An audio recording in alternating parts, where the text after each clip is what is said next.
নমস্কার, আমি প্রীতম। আপনারা দেখছেন আমার ইউটিউব চ্যানেল টুইন্স ম্যাজিক।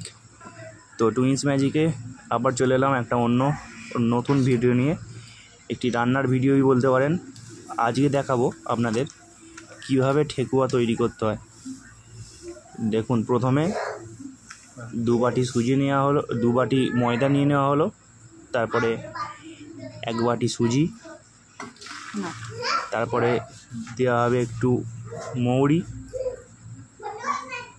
পরিমাণ মতো মৌরি, তারপরে হালকা করে একটু নুন দিয়ে দিতে হবে,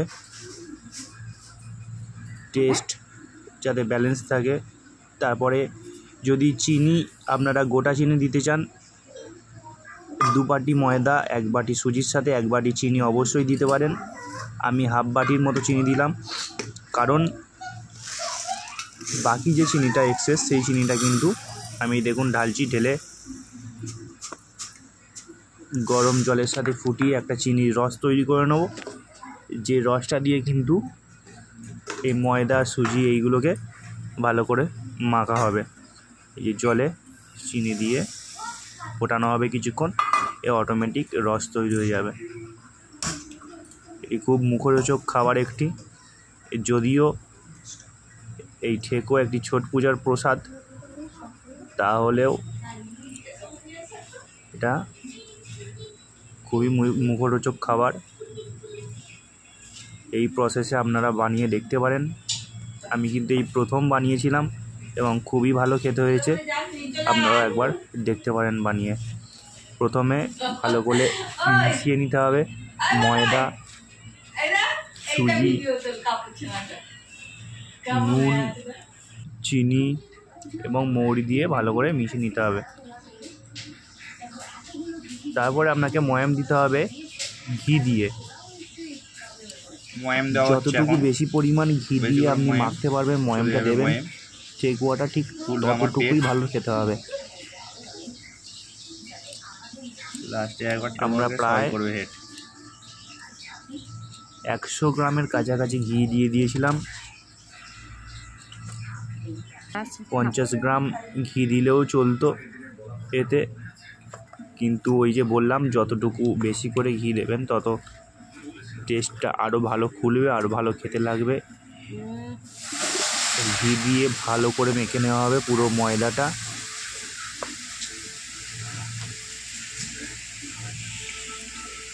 যে ময়দা দিয়েও করতে পারেন অথবা আটা দিয়েও করতে পারেন। আমি করেছিলাম যদিও আটা দিয়ে। ভালোভাবে মাখার চেষ্টা করতে হবে যাতে ডেলা ভাবটা যেন না থাকে।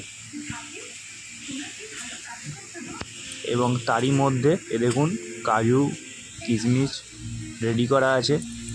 এতে এই কাজু কিশমিশ যতটুকু পারবেন কুচি কুচি করে দেওয়ার চেষ্টা করবেন। এর সাথে নারকেলও দেওয়া যায়, নারকেল দিলেও কিন্তু টেস্ট খুব ভালো হয়। আমাদের কিশমিশ এবং কাজুর পিসগুলো একটু বড় বড় হয়ে গিয়েছিলো, যার জন্য ভাজার সময় ফেটে বেরিয়ে আসছিলো। এই যে ভালো করে ঘি দিয়ে মাখার পরে দেখুন হাত দিয়ে চাপার পরেই কিন্তু ডেলা মতো হয়ে গেল।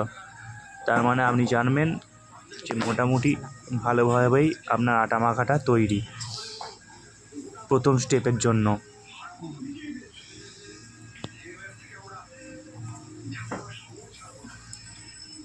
এরপরে কিন্তু আপনারা নারকেল দিতে পারেন কুচি কুচি করে, অথবা ওই যে কাজু কিশমিশ এইগুলো কুচি কুচি কুচি কুচি করে আপনারা দিতে পারেন। দিয়ে ভালো করে মিশিয়ে নিয়ে তারপরে ওই যে চিনির রসটা তৈরি করে রেখেছিলাম, আপনারা পরিমাণ মতো চিনি নেবেন। যে যেরকম মিষ্টি পছন্দ করেন সেই হিসাবে চিনি নেবেন।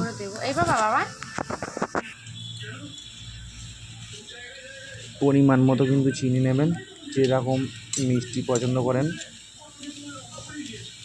দেখুন আস্তে আস্তে, মোটামুটি আস্তে আস্তে চিনির রস ঢালবেন এবং আস্তে আস্তে ঠিক মাখতে থাকবেন। একদম পাতলা হয়ে গেলে কিন্তু জিনিসটা ভালো হবে না, একটু শক্ত করে মাখতে হবে।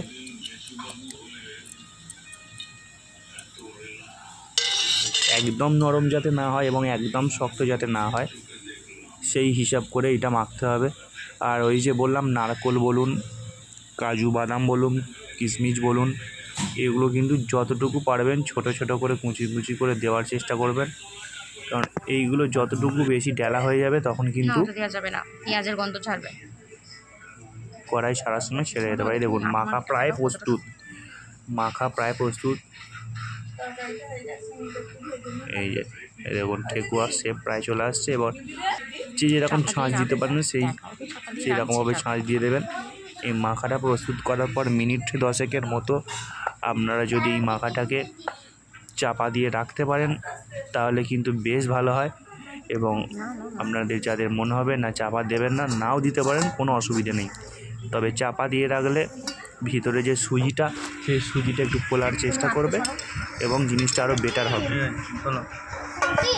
10 মিনিট পর খোলা হলো,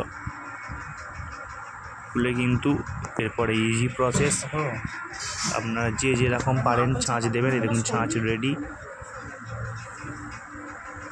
আপনারা দেখুন ছাঁচে একটু তেল দিয়ে দিতে পারেন, ছাঁচটা ভালোভাবে তোলার জন্য তেল অথবা ঘি একটু দিয়ে দিতে পারেন। দিয়ে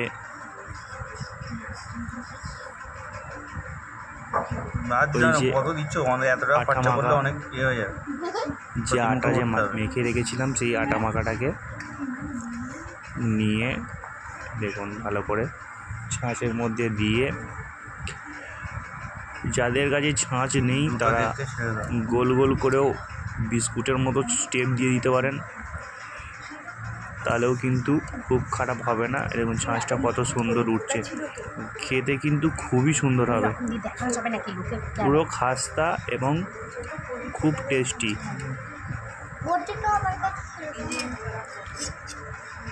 দেখুন কত সুন্দর ছাঁচটা উঠে গেল।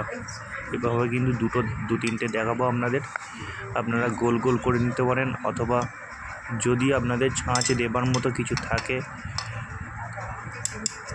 সেই জিনিসটা দিয়েও ছাঁচ দিয়ে দিতে পারেন।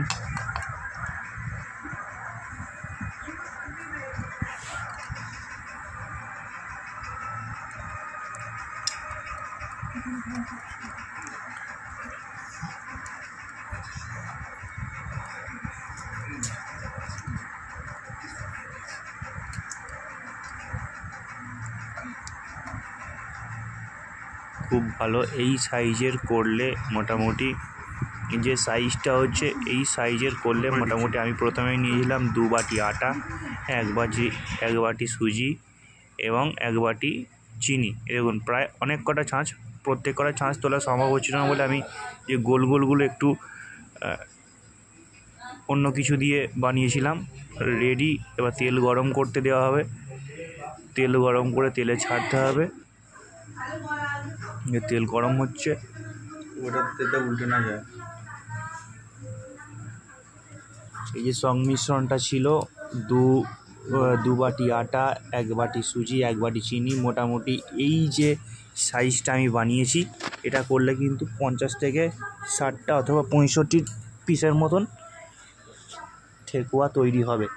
এবার আপনারা যদি মনে করেন একটু বড় সাইজের তৈরি করবেন, বড় সাইজের করলে তো অটোমেটিক পিস কমে যাবে। এই দেখুন তেল গরম হয়ে গেছে, ঠেকুয়াগুলো ছেড়ে দেওয়া হলো। এইগুলো কিন্তু ঠেকুয়াগুলো আস্তে আস্তে ভাজতে হবে, লো ফ্লেমে হালকা আঁচে ভাজতে হবে। একটু টাইম সাপেক্ষ ব্যাপার, একটু ধৈর্য ধরে এগুলো ভাজার প্রয়োজন আছে। এইভাবে ছেড়ে দিন বেশ কিছুক্ষণ, একটু টাইম লাগবে এগুলো ভাজতে।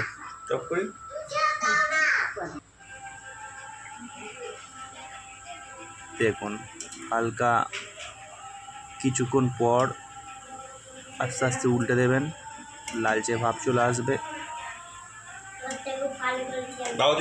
বলেছিলাম না বড় ওই কাজু এবং কিশমিশের যে টুকরোগুলো একটু ছোটো করার চেষ্টা করুন। আমার টুকরোগুলো দেখুন বেরিয়ে যাচ্ছে, আমি যে কাজু কিশমিশ দিয়েছিলাম সেগুলো বেরিয়ে যাচ্ছে এবং হালকা হালকা ফাট ধরে যাচ্ছে ঠেকুয়াতে।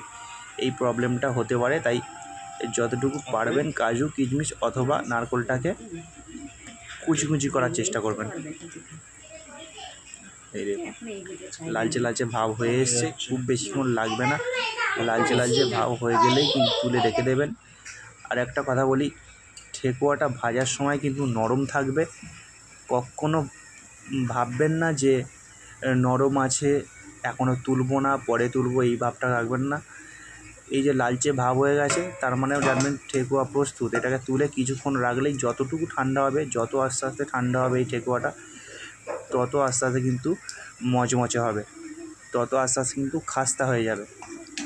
কড়াতে যখন তেলে ভাজবেন তখন কিন্তু এই যে তুলছি এই অবস্থায় কিন্তু এগুলো নরম, এগুলো কিন্তু যখন আপনি হাত দিয়ে দেখবেন এগুলো কিন্তু নরম, কিন্তু কিছুক্ষণ পরেই যখন এটা ঠান্ডা হয়ে যাবে এটা কিন্তু বেশ খাস্তা হয়ে যাবে।